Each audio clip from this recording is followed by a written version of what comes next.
Ready to go? You betcha. Okay, listeners, viewers, today we were looking for a happy topic since we've beaten to death various sad topics, which seems to be all the news today.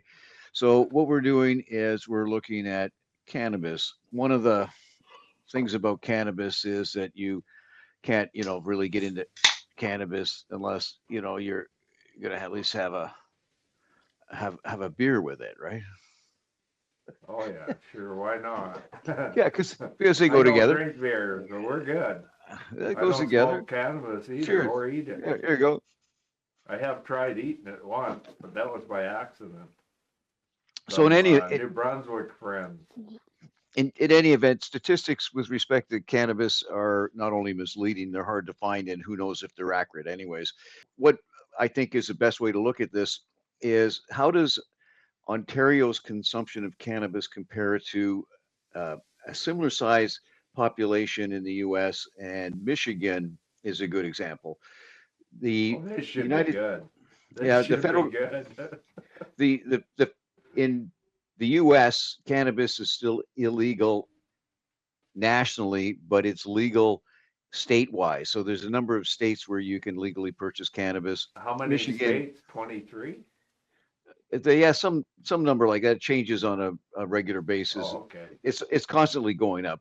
Right. But Michigan started state license sales December 20, yeah, 19, but they allowed medical use back to 2008.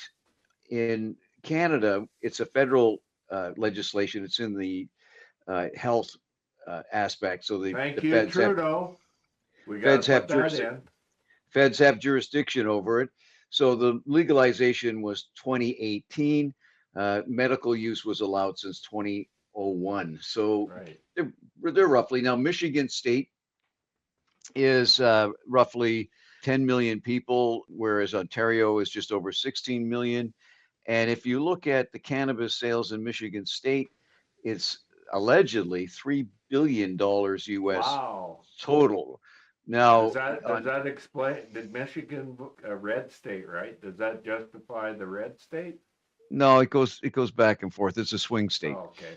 Yeah. So, and Ontario, on the other hand, is roughly 16 million people, and in U.S. dollars, it's about 1.3 billion. It's 2 billion Canadian. So Michigan Quite a pot bit of smoker, difference. yes, they've got a smaller population and they smoke twice as much pot, or at least the sales are Sales twice as are much. right. And that's the issue. How do you determine volume to sales? Like what is the price per gram? So if we look at dispensaries, because obviously that is one of the issues as well, how available would cannabis be?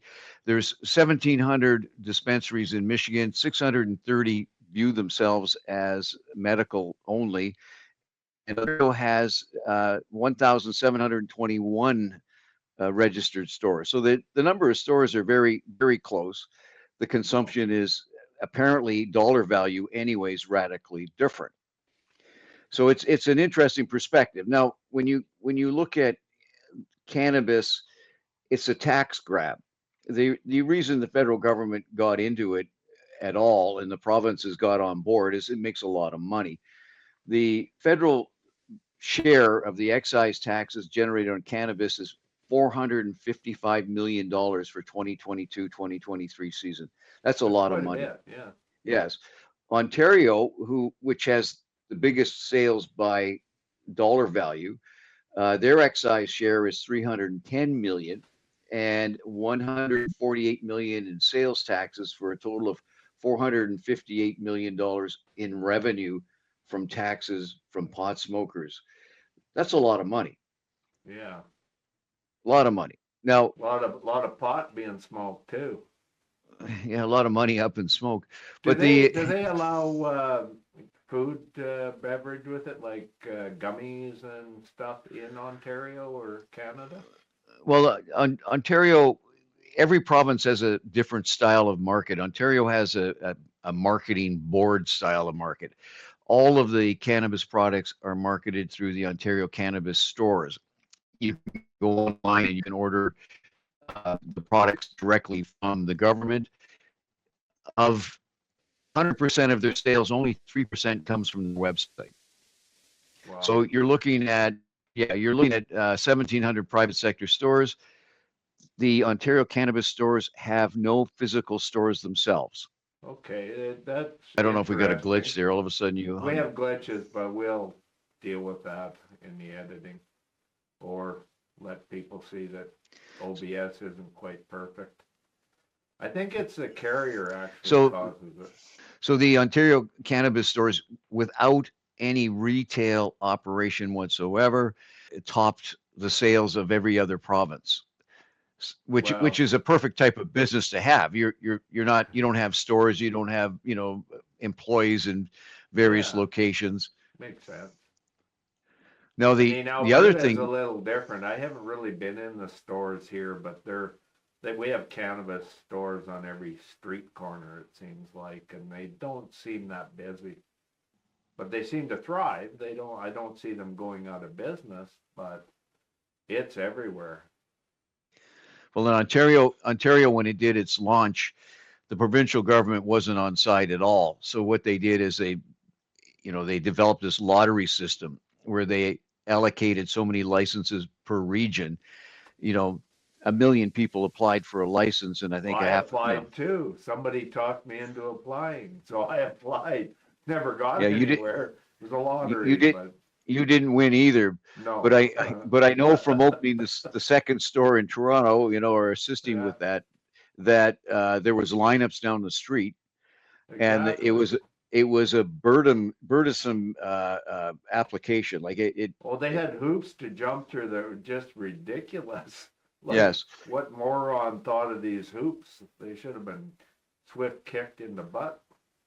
It was ridiculous. As soon as the money started rolling into the provincial government, they took the lid off and they made it a free for all. And so now the profit margins are horrendous. Like I don't know how anybody I'm glad I didn't win the lottery, because that would have put extra costs into doing business, and then when they opened the floodgates, you would have been the first one to hit it in the pocketbook.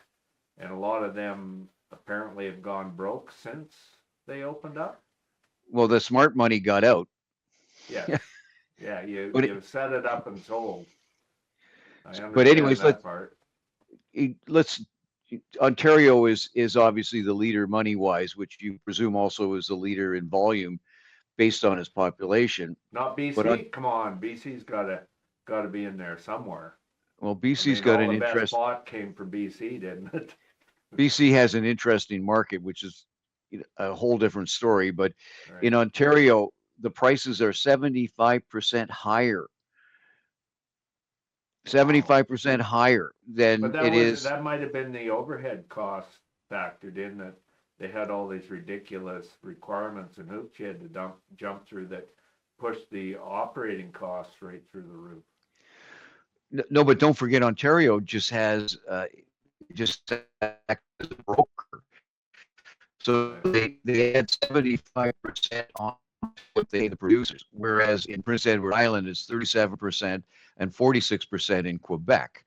Right. So you're looking at a huge markup in Ontario, as well as a huge consumer base. They're generating a lot of money.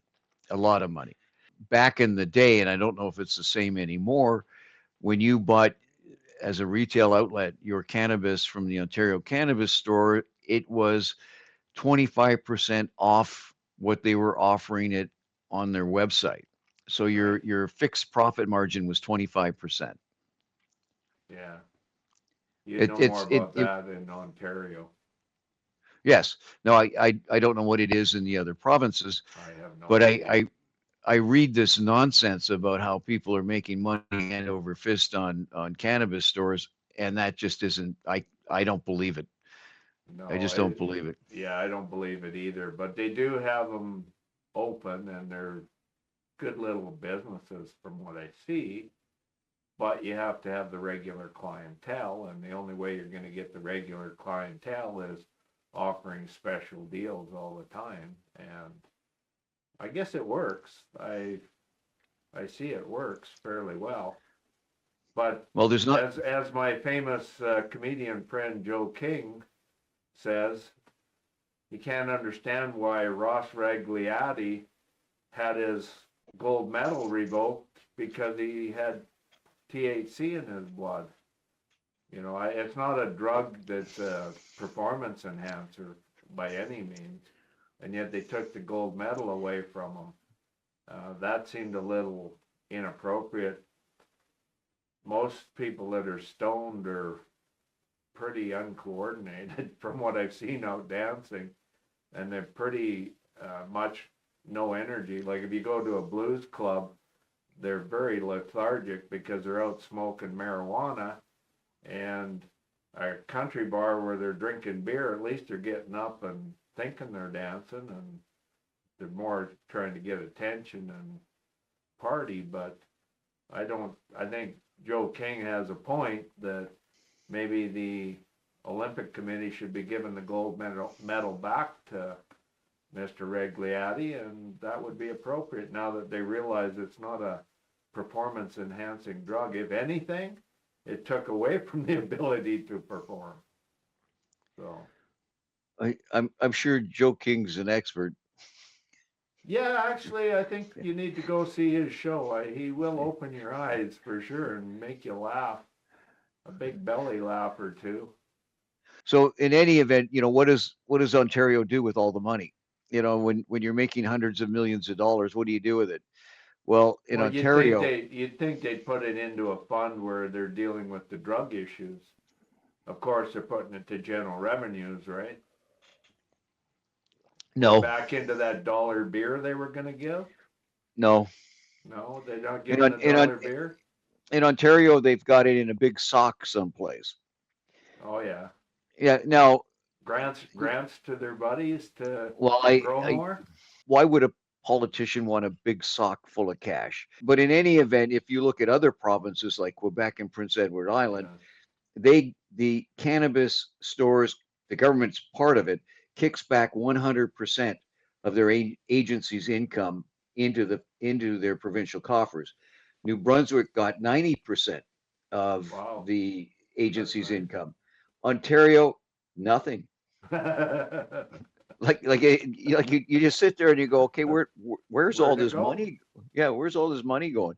So Wow. it's like $458 million a year. Ouch. You That's got a to have lot. yeah, there's got to be a big piggy bank someplace that they're not talking about. Yeah, I But it, don't know what makes these businesses go broke. Like they're all over the news that these marijuana shops, a lot of them are losing money and going broke. There was well, a case in BC where a police officer was charged for allegedly misrepresenting his marijuana store and it went broke. I mean, a police officer with all the connections in Vancouver area of who smokes marijuana going broke, that doesn't seem very logical in my opinion, but well, let me take you through a quick math lesson, right? sure. As soon as the landlord found out that you were going to have a cannabis store, the rent was twice as Yeah, much as what it would have up it been. goes. Sure, yeah, I Oh, agree. of course. Now, now in Ontario, they required you to have a delivery door in the back, a secure delivery door. You had to have a double entry door at the front. Now things have loosened up a little bit. You had to have a security guard, Yes. and the security guard had to stand at the door and ask for identification. That's all changed now. People realize it's not a big deal. When the first load of cannabis arrived at the second store in Toronto, they had two 3-ton trucks with armed security guards, Holy shit. and and and it was a $500,000 product that would fit in the trunk of a station wagon, right? So Oh man. yeah, things have changed in the way people look at it. I've never heard of a cannabis heist. It's not worth stealing No, it's anymore. not worth stealing. I mean, But the but you look at the stupidity that was around it when it first opened up. yeah. So you take your security guard, he's a 25 $20 an hour employee. Then you had to have a bud tender, and the bud tenders for some reason thought that because they had a 1 hour long online course, that they were professionals and knew all about, cannabis and wanted $20, $25 an hour. And then you had to have a manager that was in charge of everything in the store and took liability over the cannabis. So you're looking at, $75 an hour for staff costs minimum, Wow. plus their percentage of the deduction. So say They, $100 an hour. wow. So if you're open 10 hours in a day, you got to make $1,000. Yeah. Now, if your product cost is a 25% margin, you got to make $4,000 a day in order to break even, and that hasn't Wow. touched your rent and your Yeah, the other business utility. model sucks in Well, that regard, I guess. well, if you're doing $1,000 an hour, maybe Yeah. High maybe you're making traffic money. area or the right area, you'd do really well, but you'd have to have your business model better planned than a lot of these ones I seen Yeah, developed. Yeah. yeah, no, it was an interesting launch. Now, Yeah. there's another side to this that most people don't think about, and that's the public side, the public company side. And Right. by way of example, Tilray is the number one dollar value in Canada, apparently. When it opened in 2018, the stock was at $214.06 a share, September 19th, Yeah. 2018. Guess what it is now? $10, 58 cents. 50. Yeah. And that's a stock market scam. Like, we're going to do a podcast on the stock market because there are some realities people don't understand. We'll get into that. But I was going to point out that there was more security required for a pot store than the medical burning facility for waste at Bicycle for when they brought in all the dope marijuana plants that they confiscated on drug raids. A buddy of mine was the plant operator, and he would laugh. He said that the cops, one cop or two, would come in with a whole truckload of marijuana stalks, leaves, bud, and they'd literally have to, one of them would have to stand there and watch him throw it into the burner to burn it, right? And after an hour or two, the cops would just walk away, and he'd be sitting there with all this marijuana he still got to throw into the burner. They didn't care. Like, it was just crappy marijuana to begin with from home growers that didn't know what the hell they were doing, that got caught by the police. So he would laugh, throw it all in the fire, and the cops didn't care. So it's funny that the stores would have these huge security requirements when burning of illegally seized marijuana plants in the old days was so casual and lackadaisical for security. So there's a little note. I don't know much more about it, but maybe he Well, was exaggerating, maybe he wasn't. But they burned, tens of pounds at a time, and it was funny for him because he was a the pot smoker too. Not a big one, but just take a hoot off the chimney. yeah, that's what But he was always laughing and joking that the secondary smoke was pretty good if you stand pretty close to the oven. I asked him if so he got his cheeks burned, but he didn't laugh. so when the cannabis hit the market, it hit the market hard, and obviously the prices went through the roof. Everybody thought this was going to be the best, A lot of you people know. invested on the stock market and got burned. And Yes, that's one of the scams of the stock market. It's a Ponzi scheme system. And I warned people don't invest in that, but a lot of them did, lost their asses, and deservedly they deserve to. But when you don't use proper business modeling for setting up businesses, and it's a pump and dump scam, you're going to have that happen. And the government should be ashamed because the way they released it was set up to do pump and dump scams so that they too could buy stocks and profit, or their buddies. That's one of my gripes about it. It wasn't very professionally set up to begin with. Well, again, when you're looking at the overall cannabis industry, there's several factors obviously that you have to take into effect. And when you're looking at the income that it generated or the income, I guess, that it lost, one of the biggest ones obviously is the sale of shares. In Yeah. January 2018, everybody's heard of Aurora Cannabis. Oh yeah. Yeah, and in 2018 it was, and 2019, and 2018 January $1,100. April 2019 it was over $1,000 a share. Yeah. And guess where it is now? I don't know, but I know a guy put 100 grand into it back when it was at its peak. So I could tell you how much of that money he's got left because he would never sell. $4.50. Yeah, see, he took a bath, and the good thing about baths is you can write your losses off if you ever have gains. But the problem when you take a loss, and this some people must realize, is when you lose your money, you're probably not in a position to get any capital gain, so you're going to lose it. The only people benefit by that tax structure are the extremely wealthy, and it's set up to favor the wealthy, not the poor investor. So when you lose, you lost it, period, and you never get a chance to even write it off on your taxes. Well, Aurora Cannabis, its earnings per share is minus 0.18 cents. Well, that's the same as Tesla stock. Beware. I mean, all I'm going to say about Tesla is their sales are not justifying their stock value. So beware. The upcoming estimate of earnings is minus 96.8 million. Well, I was going to comment on that. I mean, that's probably the proof of the mental decline of marijuana users. There is a study saying that marijuana use affects the mental processes, and there's a mental decline with long-term users. So that might indicate it. I'm not sure, but I did pull up a lot of medical stuff, and it's hard to tell what's real and what's really studied.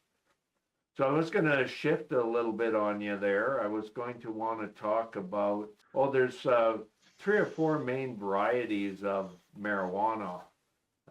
You have indica, you have sativa, you have ruderalis, and then your hemp varieties. And the reason I wanted to bring that up was the hemp varieties is where you can grow it, and it actually grows faster than any other trees and plants on, for intent and purposes, one of the fastest growing fiber plants on the planet.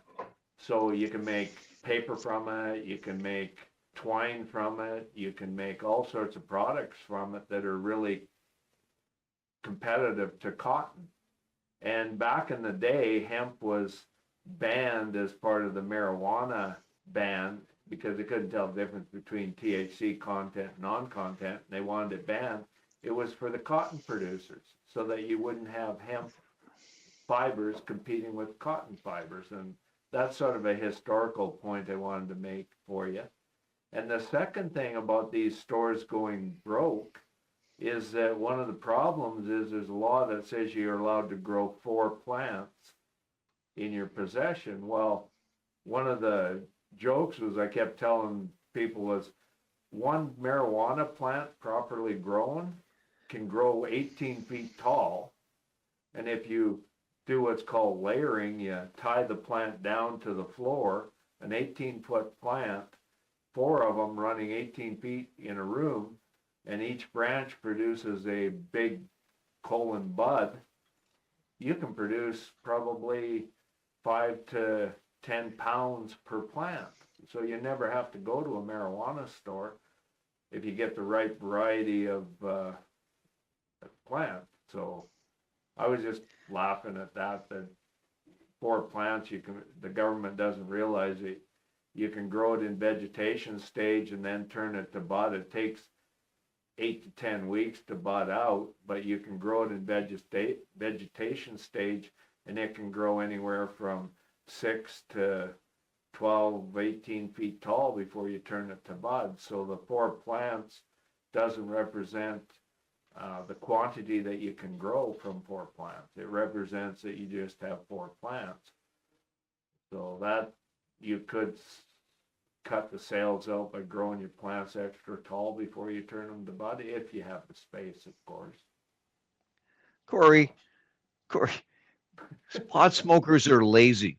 Yeah, They absolutely. they don't they, they They're don't they not don't gonna want do that. they don't want to wait 75 to 90 days for their crop to come in. They don't want to do the trimming and everything else. Oh yeah, And there's a I lot of work involved in that.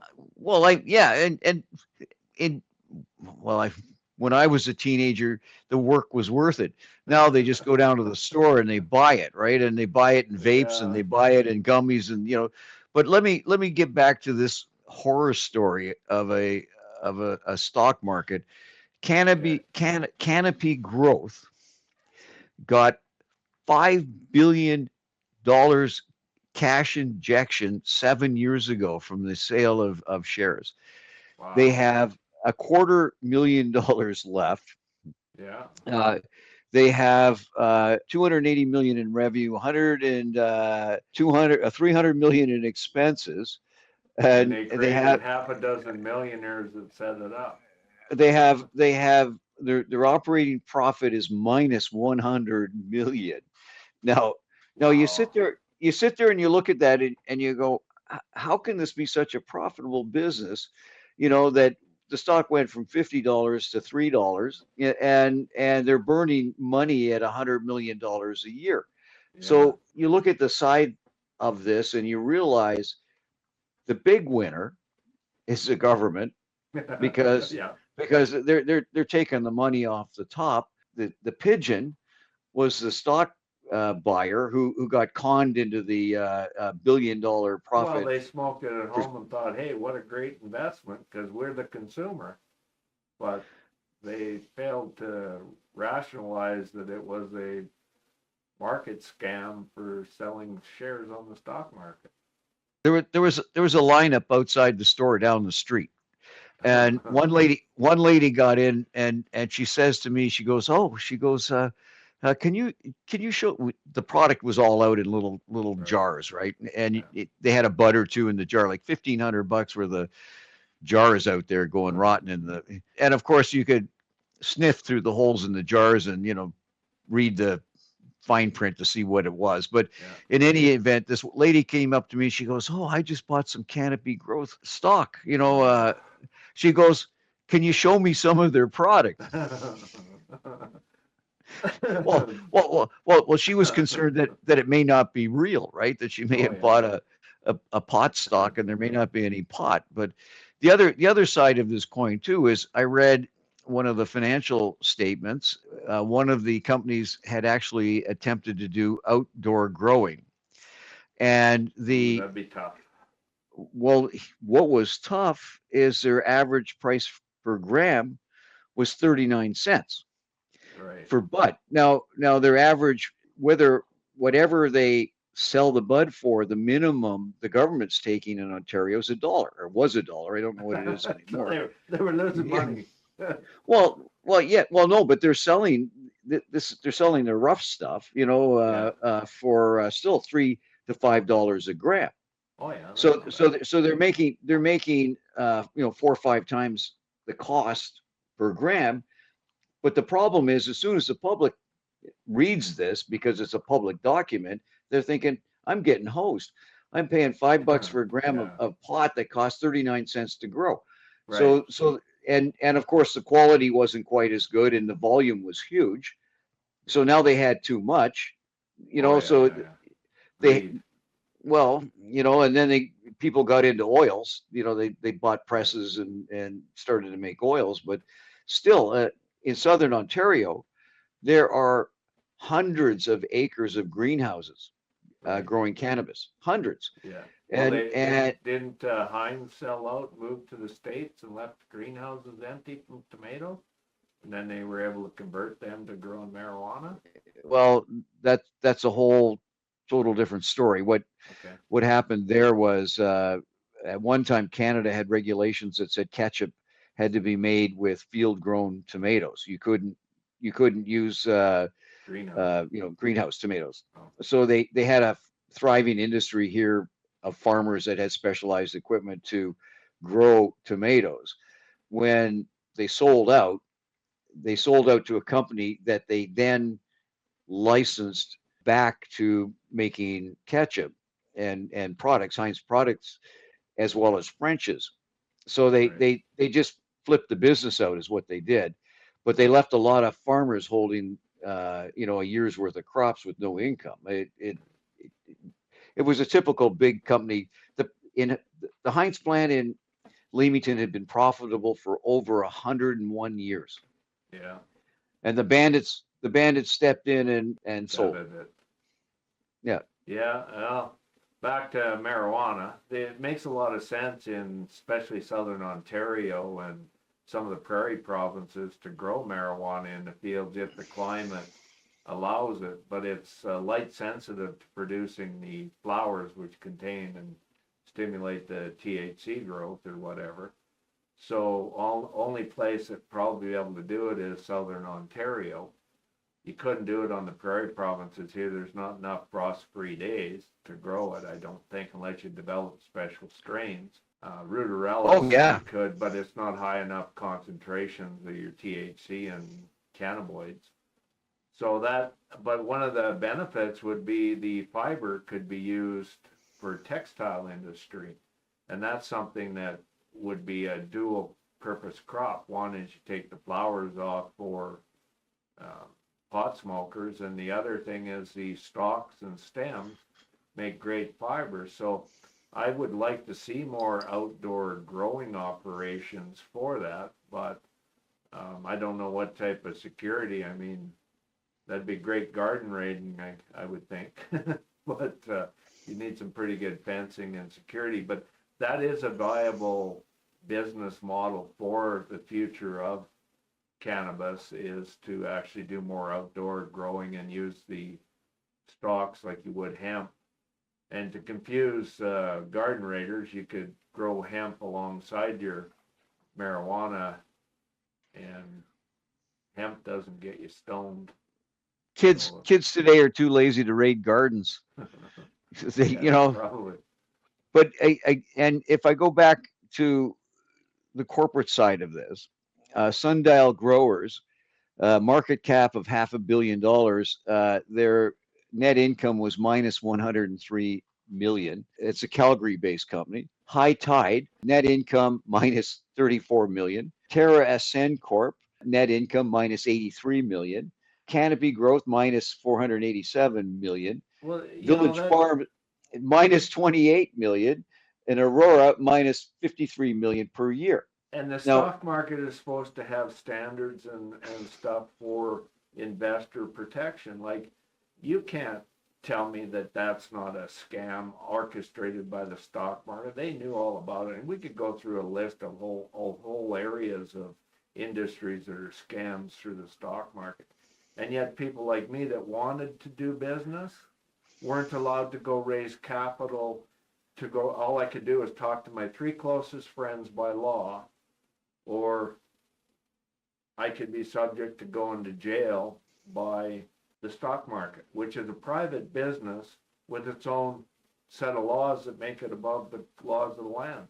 And they regulate you to the ability that you can't advertise. I can't advertise it. Hey, look, folks, if you want to invest, I'll take your money and invest it and try to make you a return on it. I can't do that. It's against the law.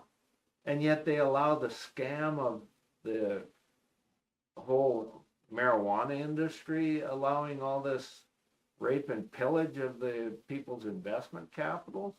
I mean, holy man, that's pathetic. I know a clown. Stoned. I know an entrepreneur, and he was operating an oil and gas company, and he had reserves, little pockets here and gas here and that sort of thing. And it became a bit of a pump and dump, and it was kind of profitable while it was $100 a barrel. Right. But of course, when cannabis came along, he refaced the oil and gas company to a cannabis company. Well, it's an oil company. It was profitable. He became an immediate expert in cannabis. Cannabis oil. Cannabis oil. And in between the two, like in between when the oil and gas kind of ran before it became the cannabis company, it was a gold stock. So Oh, apparently they had this mother lode somewhere up in northern Ontario that had oh all these yeah. promising results, and you're going, huh? So how come you went from oil to gold to Gold. cannabis, Yeah. and it's the same address, the same people, the same company, the same trading, on We exchanges. need to reevaluate how we allow people to run businesses, and we need new laws on allowing people that run honest business to actually be able to run honest business. You can't compete against fraudsters like that. It's impossible.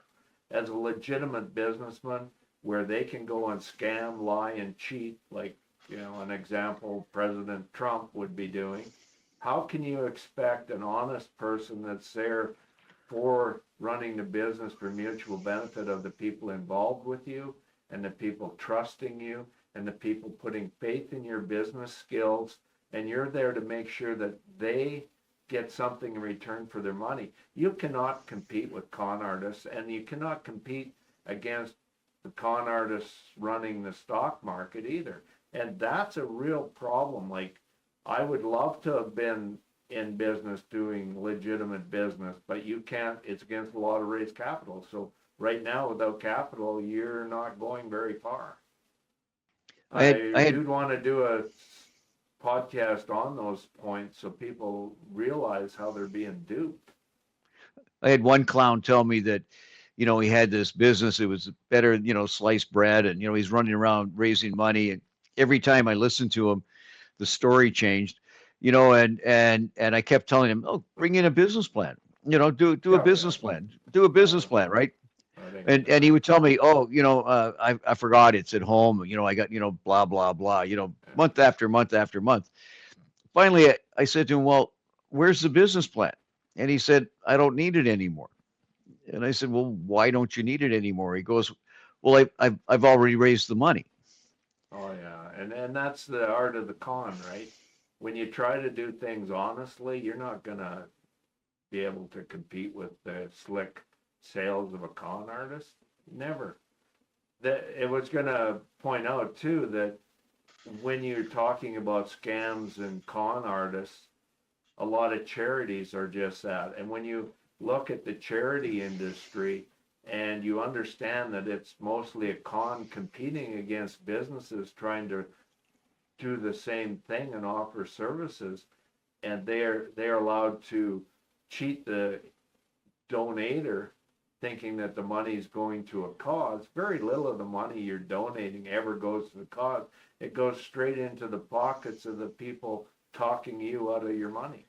And that should be a crime. That's, to me, fraud in and of itself. So when you're looking at the overall structuring, we're going to have to do a nice podcast on charities, and charities will not like the information we bring forward, because both you and I have done a lot of investigation into charities, and I'd like to expose the stupidity of that and the need for better laws and protection of people, and isolating the charities need to actually put the money they're raising to the cause that they're claiming to support.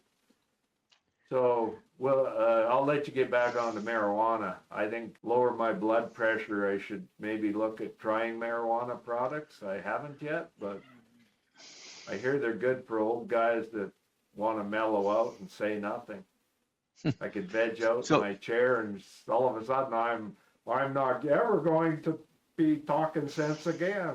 I got lots of buddies like that. They think so, they're geniuses.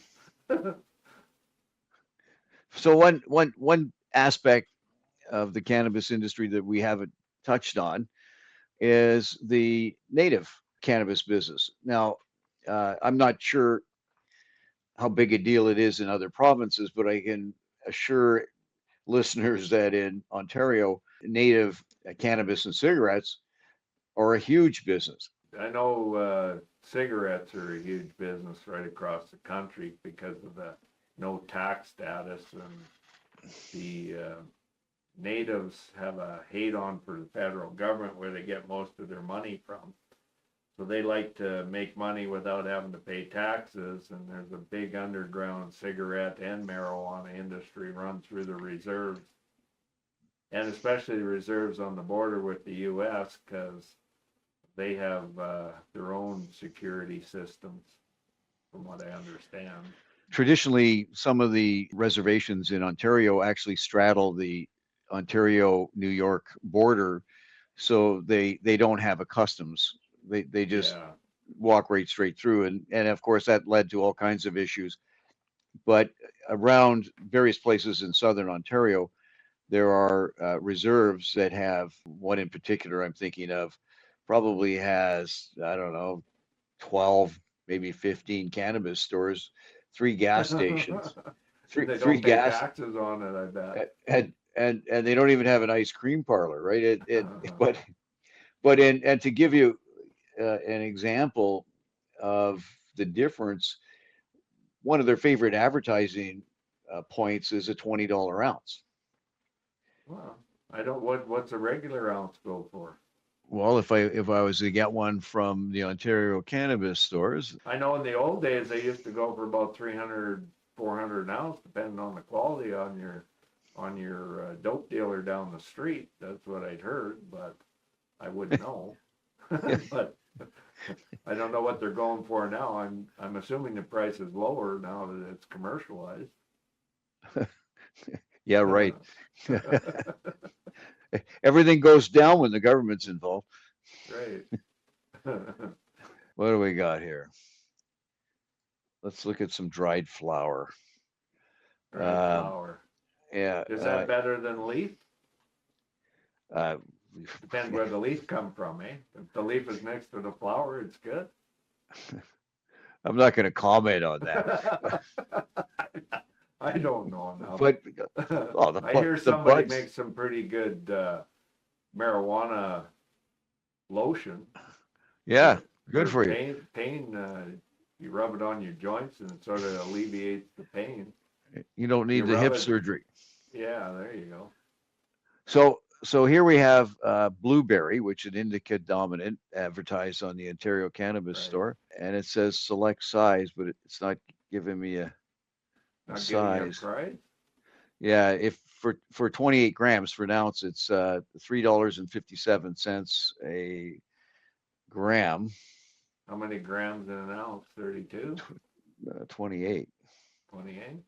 Yeah, I don't know why I know that. Well, I have no idea. I don't know my grams, eighths, quarters, pounds.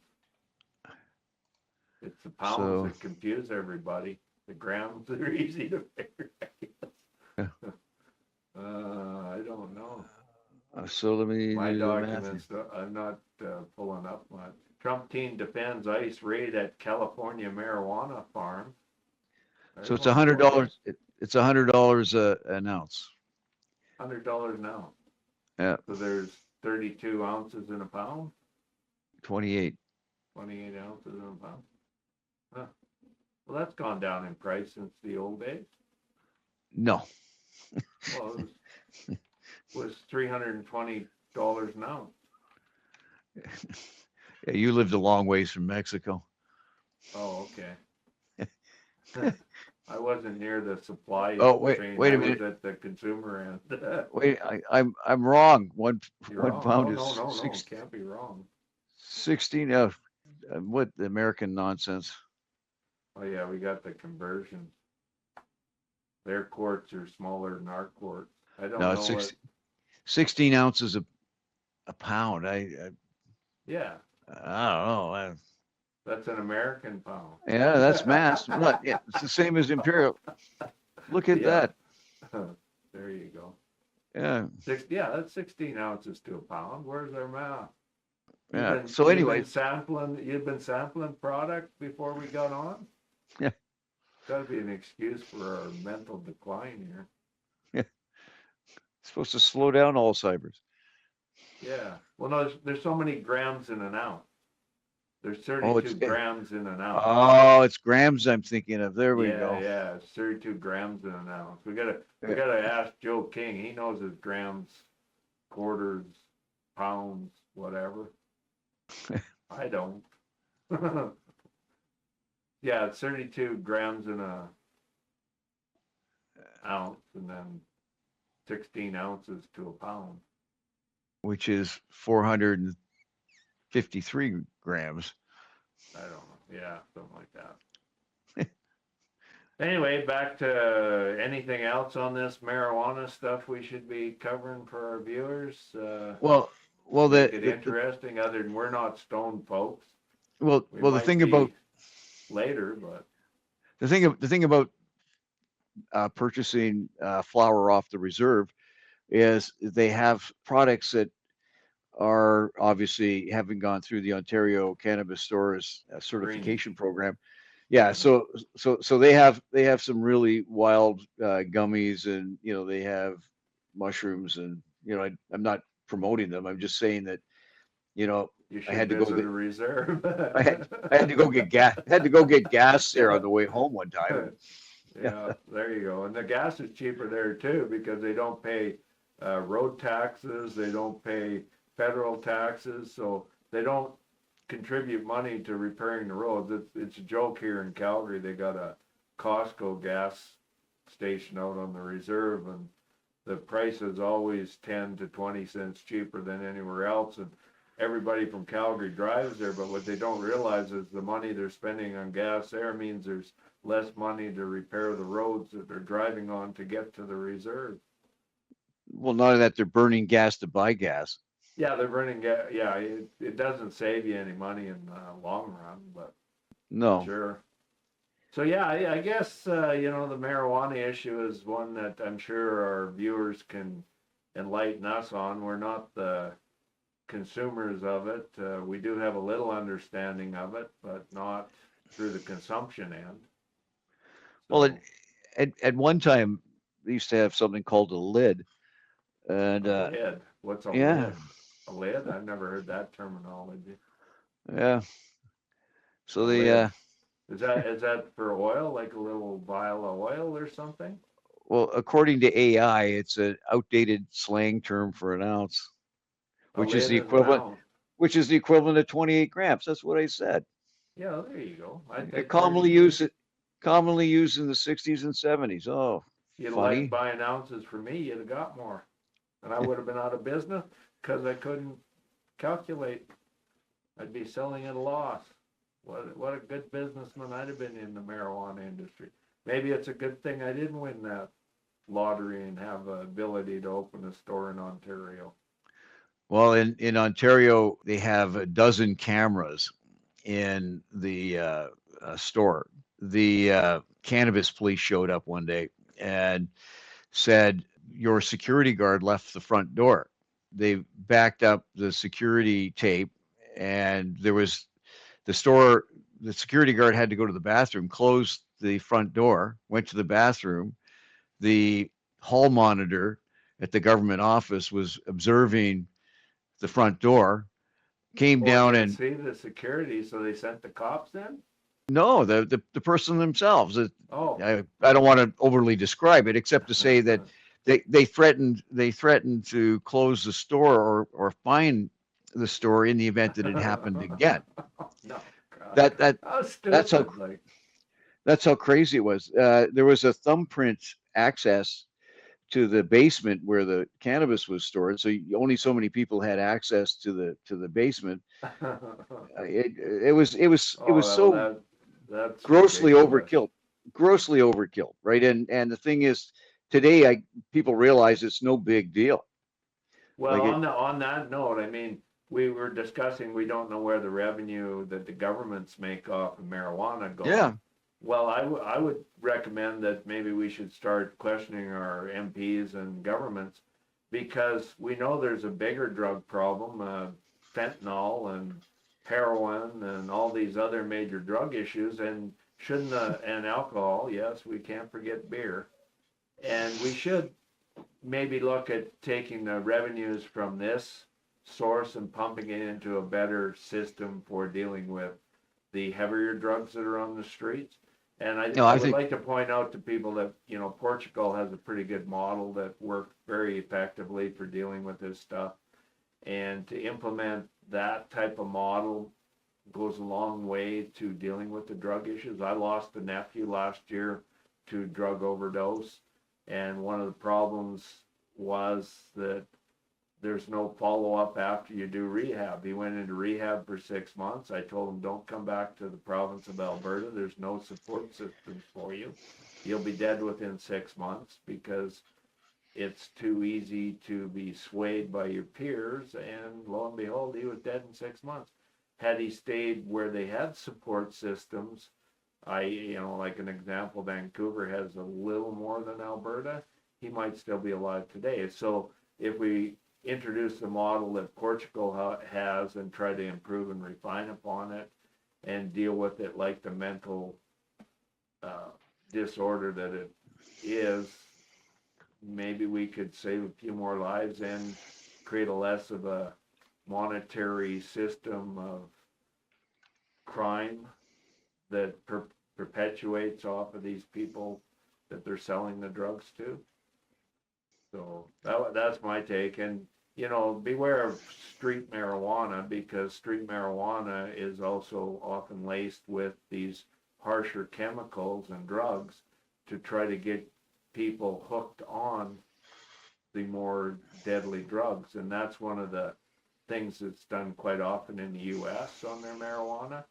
Not so much in Alberta because it's a smaller population and you probably know who you're getting your marijuana from, but be careful of laced drugs in your marijuana because that is a real problem to get you hooked. One of the selling points of legalizing cannabis was that it would get rid of the shady end of it. It would get rid of the criminal element, and it would also get rid of the fact that they're using pesticides, herbicides, fungicides, and you don't know what's in the plant you're getting. Every grow operation has a pharmacist monitoring the chemical contents of the marijuana plants. They have specific regulations on dealing with what herbicides and pesticides can be used. They monitor and control their grow rooms indoors, but when you start going outdoor growing, you're going to have some issues of what are you allowed for pesticides and herbicides. I don't think there's too many plants that can outgrow a marijuana plant, so the herbicide issue isn't probably going to be a big one, but you're going to have lots of insects and fungus and insects. Yeah, but so in the old days, the U.S. government used to spray entire fields in Mexico with Agent Orange. And of course, when the crop has been killed, the producer just bundles it up and sells it for less than he would have if it had matured. So they're feeding Agent Orange. Agent Orange, for our audience, is a carcinogenic that was used when they overheated a batch of, I forget what compound they're making, but they overheated it by 2 to 3 degrees and they made Agent Orange, and it was a forced defoliant used in the Vietnam War, and soldiers came back with cancer, and the Vietnamese people suffered from cancer, and it's a very dangerous composition that should never be applied anywhere. Okay, I'll let you go on now. Well, let me just read it here. B-cell leukemia, Hodgkin's lymphoma, non-Hodgkin's, multiple whatever that is, prostate cancer, respiratory cancer, soft tissue sarcomas, and other cancers is associated with Agent Orange. And the U.S. DDT, I think, is the compound they make it from. And when they overheated it by 2 or 3 degrees, it created the different chemical reaction and made it carcinogenic. Not that DDT was any better, it was just more controllable and more precise. It didn't have the cancer-causing effect to the degree of Agent Orange. I don't know. Well, I think I remember we're talking 45 years ago in organic chemistry back in university, and that was one of the ones that stuck in my mind was Agent Orange was 2 or 3 degrees overheated. So they knew when the batches were made, and then they would package the batches up and ship it over to Vietnam was the joke. But in any event, that's one of the reasons justifying legalization is the fact that at least you have government oversight with respect to quality control. Yes, and they did need that. I mean, if you're gonna control drugs on the street level, you need to legalize it so it can be controlled, and you make sure people are getting what they're claiming they're going to be using. And that's why I like the Portugal model. I mean, we have to approach things differently. What we're doing is not working. We're seeing unnecessary deaths, and quit being, blind to the fact that our model doesn't work. Incarcerating people for an addiction is not a very effective means. They're a lot better, and they're proven to work. So, I think it's the religious fanatics, the MAGAs in Canada, that prevent us from trying to be like Portugal and other countries that are taking the problem head on and helping people avoid addictions and deal with addictions so that it's not as major a problem as allowing the street level drug users to push it on them and capitalize on it and make it a bad problem all around the country. Well, in Ontario, they've gotten rid of a lot of the safe injection sites. They've done the same thing in Alberta, and that's ridiculous. They're pretending that having a safe injection site encourages the unsafe use of chemicals. Yeah, no. I'm totally think these people that using their holier than thou and religious base for not taking and modeling off of the Portugal model is aiding and abetting the deaths of people that don't need to die, and that's Well, not right. Look at BC. BC has legalized it essentially. Yeah, and federally we should be legalizing it and then dealing with the problem. If you're gonna do drugs, buy it from a pharmacist. We can monitor who's getting it. We can offer courses and safety issues, and why should the criminal elements make all the profits? They can't compete with a government agency selling pure heroin that is a grade that isn't going to kill the people. So the heroin addicts would buy it off a drugstore versus a street person any day of the week because they don't know what it's laced with. When a druggie gets some of their drugs, I hear they give a test to whoever's going to do the test sample and see if they die, and then the rest of the group uses it. Well, that's street reality. So, I mean, they don't know the quality of the drug they're injecting. So we need to step up and start distributing drugs through the drugstores. And there's lots of business in that, pharmacists. You'll be rich because now you're going to increase your sales. I'm doing a good sales pitch to try to convince the people with the money to start backing politicians that want to see the issue dealt head on. And pharmacists do have the power to influence the distribution of drugs and make money off it. So why aren't they backing it? My rant. And anyways, okay, we got to go. Okay, take care. That was a good one. We got away from having to talk about Trumpism and stupidity a bit. Okay, have a beer, enjoy life. Any comments, any story follow-ups, we'd be glad to hear from you. Goodbye. Subscribe to the channel, give us a like, and please share the video. Don't be afraid to share this commercial with your friends too.